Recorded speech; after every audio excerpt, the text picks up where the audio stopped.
ഇന്നലെ വൈകുന്നേരം 4 മണിയോടെയാണ് CPM സംസ്ഥാന സെക്രട്ടറി MV ഗോവിന്ദൻ മാധ്യമങ്ങളെ കണ്ടത്. ഇത്തവണ മാധ്യമങ്ങളെ കാണുന്നതിൽ ഒരുപാട് പ്രത്യേകതകളുണ്ടായിരുന്നു. അതിലൊന്നാമത്തെ കാര്യം, സമീപകാലത്ത് CPM നേരിട്ട ഏറ്റവും വലിയ തിരിച്ചടിയാണ് നിയമസഭാ തെരഞ്ഞെടുപ്പിൽ ഉണ്ടായത്. അത് പരിശോധിക്കാൻ CPMൻ്റെ സംസ്ഥാന സെക്രട്ടേറിയറ്റും സംസ്ഥാന കമ്മിറ്റിയും ജില്ലാ സെക്രട്ടേറിയറ്റുകളും ജില്ലാ കമ്മിറ്റികളും തുടർന്ന് ഏരിയ ലോക്കൽ കമ്മിറ്റികളും ഏറ്റവും ഒടുവിലായി ഏരിയ കമ്മിറ്റി അംഗങ്ങൾ പങ്കെടുത്തുകൊണ്ടുള്ള ബ്രാഞ്ച് യോഗങ്ങൾ വരെ നടന്ന ശേഷം ചേർന്ന സംസ്ഥാന കമ്മിറ്റി തോൽവിയെക്കുറിച്ച് എന്തു പറഞ്ഞു എന്നതായിരുന്നു ഇതിലെ ഏറ്റവും പ്രധാനവും പ്രസക്തവുമായ കാര്യം. രണ്ടാമത്തെ കാര്യം, MV ഗോവിന്ദൻ്റെ വാക്കുകൾ കേട്ട ശേഷം ഒരു വീഡിയോ ചെയ്യാനല്ല ന്യൂസ് ലാബിന് തോന്നിയത്. മറിച്ച് ഈ വാർത്താ സമ്മേളനത്തെ, CPMൻ്റെ തുറന്നു പറച്ചിലിനെ, ആത്മാർത്ഥമായ സ്വയം വിമർശനത്തെ കേരളത്തിലെ മുഖ്യധാരാ മാധ്യമങ്ങൾ എങ്ങനെ കൈകാര്യം ചെയ്യുമെന്ന ആകാംക്ഷയായിരുന്നു. PG സുരേഷ് കുമാറും ഹാഷ്മി താജ് ഇബ്രാഹിമും PR സുനിലും അരുൺകുമാറും മാധു സജിയും സ്മൃതി പരുത്തിക്കാടും ആര്യ പിയും തുടങ്ങിയവർ എന്ത് ചെയ്യുന്നുവെന്ന് പരിശോധിക്കുകയാണ് ന്യൂസ് ലാബ്.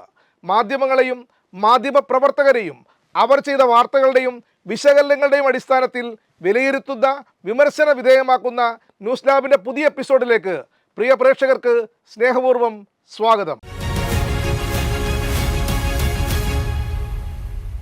ന്യൂസ് ലാബ് ആദ്യം കടക്കുന്നത് ഏഷ്യാനെറ്റ് ന്യൂസ് അവറിൽ PG സുരേഷ് കുമാർ കാരണഭൂതന കവചം എന്ന പേരിൽ എങ്ങനെ തോറ്റെന്ന് കണ്ടുപിടിച്ചോ, വീഴ്ചകൾക്കാരാണ് ഉത്തരവാദി എന്ന ചോദ്യം ഉയർത്തി നടത്തിയ ചർച്ചയാണ്. ആദ്യം ഇൻട്രോയിലേക്ക് പോകാം. കനത്ത തോൽവിയുടെ കാരണഭൂതരെ പാർട്ടി കണ്ടെത്തിയോ? സ്വർണ്ണക്കൊള്ളയിലും വെള്ളാപ്പള്ളിയിലും അയ്യപ്പ സംഗമത്തിലും CPM കുറ്റം സമ്മതിക്കുകയാണോ? ഭരണവിരുദ്ധ വികാരം ഉണ്ടായില്ലെന്ന വാദം ശരിയാണോ? തളിപ്പറമ്പിലും പയ്യന്നൂരിലും പാളിയത് ജില്ലാ ഘടകത്തിന് മാത്രമാണോ? പിണറായിക്കും ഗോവിന്ദനും വീഴ്ച പറ്റിയെന്ന അണികളുടെ വികാരം നേതൃത്വം സമർത്ഥമായി പൂഴ്ത്തിയോ? അടിമുടി സംഘടനാ ദൗർബല്യത്തിലായ പാർട്ടി വാട്സാപ്പിലൂടെയും ഇമെയിലിൽ കൂടെയും വെബ്സൈറ്റിലൂടെയും മൊബൈൽ ആപ്പിലൂടെയും നന്നാകുമോ? ന്യൂസ് അവറിൻ്റെ മൊണ്ടാഷ് കറങ്ങിത്തിരിഞ്ഞ് വരുന്ന നേരം കൊണ്ട് ബഹുമാനപ്പെട്ട PG സുരേഷ് കുമാറിനോട് ഒരു കാര്യം ചോദിച്ചോട്ടെ, നിനക്കൊക്കെ ഇതെന്തിൻ്റെ കേടാടൗവേ? PG സുരേഷ് കുമാറിൻ്റെ വൈകാരിക ഉദ്ദീപനം ഇൻട്രോയിലെ ഈ ഒരൊറ്റ വാചകത്തിലുണ്ട്. പിണറായിക്കും ഗോവിന്ദനും വീഴ്ച പറ്റിയെന്ന അണികളുടെ വികാരം നേതൃത്വം സമർത്ഥമായി പൂഴ്ത്തിയോ? ബഹുമാനനായ സുരേഷേ, നിങ്ങൾ ഈ പിണറായി വധം ആട്ടക്കഥ ഏഷ്യാനെറ്റ് എന്ന ചതുരത്തിലിരുന്ന് ആട്ടാൻ തുടങ്ങിയിട്ട് എത്ര കാലമായി? നാണമാകുന്നില്ലേ? കുറഞ്ഞ പക്ഷം നിങ്ങളും കൂടി ചേർന്ന് തോൽപ്പിച്ച പാർട്ടി, അതായത് PG സുരേഷ് കുമാറും വിനു വി ജോണും സിന്ധു സൂര്യകുമാറും ഒക്കെ ചേർന്ന് തോൽപ്പിച്ച പാർട്ടിയല്ലേ? അവർ അവരുടെ 5.25 ലക്ഷത്തോളം വരുന്ന പാർട്ടി അംഗങ്ങളെ വിവിധ ഘടകങ്ങളിലായി കേട്ട ശേഷം തയ്യാറാക്കിയ റിവ്യൂ റിപ്പോർട്ട് സംസ്ഥാന കമ്മിറ്റി തിരിച്ചും മറിച്ചും ചർച്ച ചെയ്ത് ആവശ്യമായ തിരുത്തലുകൾ വരുത്തിയും ഇനി വരുത്താനുള്ള തിരുത്തലുകൾ എന്തൊക്കെയെന്ന് കണ്ടെത്താനുള്ള ശ്രമങ്ങൾ നടത്തുമെന്നും പാർട്ടി സെക്രട്ടറി തന്നെ നേരിട്ട് പറയുമ്പോൾ അതിൽ വിഷം തിരയുകയാണ് PG സുരേഷ് കുമാർ എന്ന കേരളത്തിലെ ഇടയ്ക്കിടെ ഒന്നാമതെന്ന് അവകാശപ്പെടുന്ന ചാനലിൻ്റെ മുഖ്യ അവതാരകരിൽ രണ്ടാമൻ. ഇൻട്രോ കഴിഞ്ഞ് മൊണ്ടാഷും അടിച്ച ശേഷം പാനൽ കണ്ടപ്പോൾ തൃപ്തിയായി. NP ചെക്കുട്ടി, പ്രമോദ് പുഴങ്കര, ശ്രീതു പണിക്കർ. 2 CPM പിണറായി വിരുദ്ധരെയും മറ്റൊരു തീവ്ര വലതുപക്ഷക്കാരനെയും വിളിച്ചിരുത്തി CPM സംസ്ഥാന സെക്രട്ടറിയുടെ വാക്കുകളെ ചർച്ചിക്കുന്നത് കാണാൻ നല്ല ഒന്നാം തരം കോമഡി ഷോ പോലെയുണ്ടെന്ന് തലയിൽ വെളിച്ചമുള്ളവർക്ക് പറയാൻ കഴിയും. അതായത് PG സുരേഷ് കുമാറും കൂടി ചേർന്ന് നടത്തുന്ന 4 അംഗ ടെലിവിഷൻ ചർച്ചാ സ്വയംഭോഗം മാത്രമാണിത്. CPM വിരുദ്ധതയുടെ രതിമൂർച്ചയിലെത്താൻ 1 മണിക്കൂർ വേണ്ടിവരുന്നൊരു ചർച്ചാ സ്വയംഭോഗം. അടുത്തതായി 24 ന്യൂസ് പരിശോധിച്ചാൽ എൻകൗണ്ടർ ചർച്ചയിൽ ഹാഷ്മിയുടെ പതിവ് കഥാപ്രസംഗം ഇല്ല എന്നതായിരുന്നു ഏറ്റവും വലിയ മേന്മ. മറ്റൊന്ന്, ഏഷ്യാനെറ്റിലെ പോലെ CPM പ്രതിനിധി ഇല്ലാതെയുള്ള ചർച്ചയായിരുന്നില്ല 24 എന്നുള്ളതാണ്. സംസ്ഥാന കമ്മിറ്റി അംഗം അഡ്വക്കേറ്റ് K അനിൽകുമാർ ആയിരുന്നു CPMനെ പ്രതിനിധീകരിച്ച് ചർച്ചയിൽ പങ്കെടുത്തത്. പതിവിനേക്കാൾ മൂർച്ചയുള്ള വാക്കുകൾ കൊണ്ട് ഉരുളക്കുപ്പേര് പോലെ അനിൽകുമാർ ഹാഷ്മിയുടെ വാദങ്ങളെ തടുത്തു. വെള്ളാപ്പള്ളി ജനത്തിനത് വെറുത്തു എന്ന് പറഞ്ഞാൽ വെള്ളാപ്പള്ളി പറഞ്ഞതും വെറുത്തു, വെള്ളാപ്പള്ളി കിട്ടുന്ന ആ തണലും വെറുത്തു. ജനം വോട്ട് ചെയ്തു.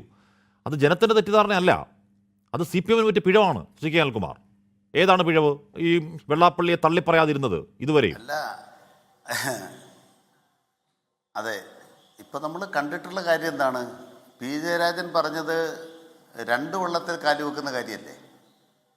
അപ്പം രമേശ് ചെന്നിത്തലയും ബിന്ദു കൃഷ്ണയും എം ലിജുവും പറയുന്നത് എന്താണ്? ഞങ്ങളുടെ വള്ളത്തിലും ആ കാലം ഉണ്ടായിരുന്നില്ലേ? നിങ്ങൾ ഈ വസ്തുതകളൊന്നും പുറത്തു വന്ന് കണ്ടില്ലേ? ഇടതുപക്ഷ ജനാധിപത്യ മുന്നണിയെ പരാജയപ്പെടുത്താൻ വെള്ളാപ്പള്ളിയെ LDFിൻ്റെ പ്രതീകമായി വലതുപക്ഷം ശക്തമായി അവതരിപ്പിച്ചു, മാധ്യമങ്ങൾ ശക്തമായി അവതരിപ്പിച്ചു. ആ ഘട്ടത്തിൽ ഞങ്ങൾ ഒരു തരത്തിലും ഇത്തരം വർഗീയ ശക്തികളോടൊപ്പം നിൽക്കുന്നവരല്ല എന്നതാണ് ഞങ്ങളുടെ ബോധ്യം. പാർട്ടി സംസ്ഥാന സെക്രട്ടേറിയറ്റ് അസ്വീകാര്യമായ പ്രസ്താവന തള്ളിക്കൊണ്ട് നിലപാട് സ്വീകരിക്കുകയും ചെയ്തു. എന്നാൽ അന്ന് പറഞ്ഞതിന് ആ ശക്തി പോരായിരുന്നു എന്നാണ് ഇപ്പോൾ ഞങ്ങൾ നടത്തിയ സ്വവിമർശനം. അതിനർത്ഥം വെള്ളാപ്പള്ളി നടേശൻ മാത്രമാണ് കേരളത്തിൽ ഈ വർഗീയതയുടെ ഈ പറയുന്ന പ്രചരണ പ്രവർത്തനങ്ങൾ ഇളക്കി വിട്ടത് എന്നാണോ? മതമാണ് മതമാണ് മതമാണ് പ്രശ്നം. 10 കൊല്ലം നഷ്ടപ്പെട്ടു പോയ അധികാരം പിടിച്ച് ഞങ്ങളുടെ സമുദായത്തിന് കൊടുക്കാനല്ലെങ്കിൽ ഈ പണിക്കെന്തിനാ ഇറങ്ങണത്? ഇത് സ്വർഗത്തിലേക്കുള്ള നേരിട്ടുള്ള കോണിയാണെന്ന് ആരാ പ്രസംഗിച്ചത്? നിങ്ങളാരും കേട്ടിട്ടില്ലേ? ജമാഅത്തെ ഇസ്ലാമിക്ക് ഈ തെരഞ്ഞെടുപ്പിനൊരു ബന്ധമില്ലേ? ഇന്ത്യൻ യൂണിയൻ മുസ്ലിം ലീഗ് എന്താ വർഗീയ പ്രസ്താവന നടത്തിയത്? SIR നടപ്പാക്കുന്ന പിണറായി വിജയൻ മോദിക്ക് വേണ്ടിയാണെന്ന് പറഞ്ഞവരല്ലേ ലീഗ്? അടുത്തതായി മാതൃഭൂമി ന്യൂസിൻ്റെ സൂപ്പർ പ്രൈം ടൈം ചർച്ചയാണ് നയിക്കുന്നത് ആര്യ പി. കൗതുകമെന്ന് തോന്നാം, ഹാഷ്മി പണ്ടങ്ങ് തുടങ്ങി വെച്ച ഒരു ഇൻട്രോ രീതിയുണ്ട്. പിന്നീട് അത് ഏറ്റുപിടിച്ചത് ഇപ്പോൾ റിപ്പോർട്ടർ TVയിലുള്ള മാധു സജിയാണ്. ഇപ്പോൾ ആര്യ എന്ന അവതാരകയും ഇതേ പാറ്റേണാണ് പിന്തുടരുന്നത്. ജേർണലിസം ക്ലാസ്സിൽ ഇതിന് പറയുന്നത് സ്റ്റക്കാറ്റോ ഇൻട്രോ എന്നാണ്. മാറിയ കാലത്ത് ഡ്രമാറ്റിക് ഇൻട്രോ എന്ന് വേണമെങ്കിലും പറയാം. മാതൃഭൂമി വിട്ടുപോയ 2 പേർ ഉപയോഗിച്ചു തേഞ്ഞ ഇൻട്രോ സ്റ്റൈൽ അനുകരിക്കുന്നത് ശ്രദ്ധയിൽപ്പെട്ടതുകൊണ്ട് പറഞ്ഞു എന്ന് മാത്രം. അതുകൊണ്ട് തന്നെ ആ ഇൻട്രോ എന്ന് കണ്ടുവരാം. ആഗോള അയ്യപ്പ സംഗമത്തിൽ യോഗി ആദിത്യനാഥിന്റെ സന്ദേശം, തളിപ്പറമ്പിലും പയ്യന്നൂരിലും സ്ഥാനാർത്ഥിത്വം, വെള്ളാപ്പള്ളിയുടെ പച്ചവർഗീയത, തോറ്റിട്ടും CPM സമ്മതിക്കാത്ത മേൽപ്പറഞ്ഞ കാര്യങ്ങൾ പാർട്ടിക്ക് വൈകിയാണെങ്കിലും ബോധ്യപ്പെട്ടു. ഇനി തിരുത്തും, ജനങ്ങളെ കേൾക്കും. ഞങ്ങൾ പണ്ടേ പറഞ്ഞതല്ലേ എന്ന് ജനങ്ങൾക്ക് തോന്നും. ഇനി ജനങ്ങളെ കൂടി കേൾക്കാൻ പാർട്ടി തീരുമാനിച്ചിട്ടുണ്ട്. വാട്സപ്പ് നമ്പറും ഇമെയിൽ IDയും പുറത്തിറക്കി. നല്ല കാര്യം.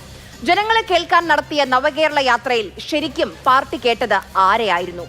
വൈകിയെത്തുന്ന രക്ഷാപ്രവർത്തനം പാർട്ടിയുടെ തിരുത്താണോ? CPM പ്രതിനിധി KS അരുൺകുമാർ സംസാരിച്ചപ്പോൾ 3-4 തവണ ആര്യ ഇടപെട്ടു. കോൺഗ്രസ് പ്രതിനിധി റിജുൽ മാക്കുറ്റി സംസാരിച്ചപ്പോൾ 1 തവണ ഇടപെട്ടു. പിന്നെ സംസാരിച്ചത് MN കാരശ്ശേരിയാണ്. 5 മിനിറ്റിലേറെ സമയം തുടർച്ചയായി സംസാരിച്ചിട്ടും ആര്യ ഇടപെടുന്നതേയില്ല. MV ഗോവിന്ദൻ രാജിവെക്കണമെന്നൊക്കെ വിടുവായത്തം വിളിച്ചു പറയുന്നുണ്ട് കാരശ്ശേരി. പ്രിയപ്പെട്ട അവതാരകെ, നിങ്ങൾ ഈ മിണ്ടാതിരുന്ന് കേട്ട കാരശ്ശേരി നല്ല ഒന്നാന്തരം കോൺഗ്രസ്സുകാരനാണ്, അല്ലാതെ രാഷ്ട്രീയ നിരീക്ഷകനൊന്നുമല്ല. പൂച്ചയെ അതിഥിയാക്കി വച്ചിട്ട് പുലി എന്ന് അടിയിൽ എഴുതി കാണിക്കുന്നത് പോലെ മാത്രമേ കാരശ്ശേരിയുടെ വേഷപ്പകർച്ചയെ കാണാൻ കഴിയൂ. പക്ഷേ കാരശ്ശേരി എന്തോ വലിയ സംഭവമാണെന്ന മട്ടിൽ ഒരു വിദ്യാർത്ഥിയെ പോലെ കേട്ടിരിക്കുകയാണ് ആര്യ. എന്തായാലും കാരശ്ശേരിയുടെ കവലപ്രസംഗത്തിനും അത് കേട്ടിരുന്ന ആര്യയ്ക്കും അരുൺകുമാർ കൃത്യമായ മറുപടി കൊടുത്തു. ഭരണഘടനാപരമായിട്ട് പ്രവർത്തിക്കുന്ന പാർട്ടി എന്ന രൂപത്തിൽ ഓരോ വിഷയത്തിലും അതിൻ്റെതായിട്ടുള്ള രീതിയുണ്ട്. നിങ്ങൾക്കിത് അറിയില്ലാത്തതല്ലല്ലോ. ഇവിടെ ചർച്ചയിൽ പങ്കെടുക്കുന്ന കാരശ്ശേരി മാഷ് അടക്കമുള്ളവർക്ക് വ്യക്തമായിട്ട് അറിയാം.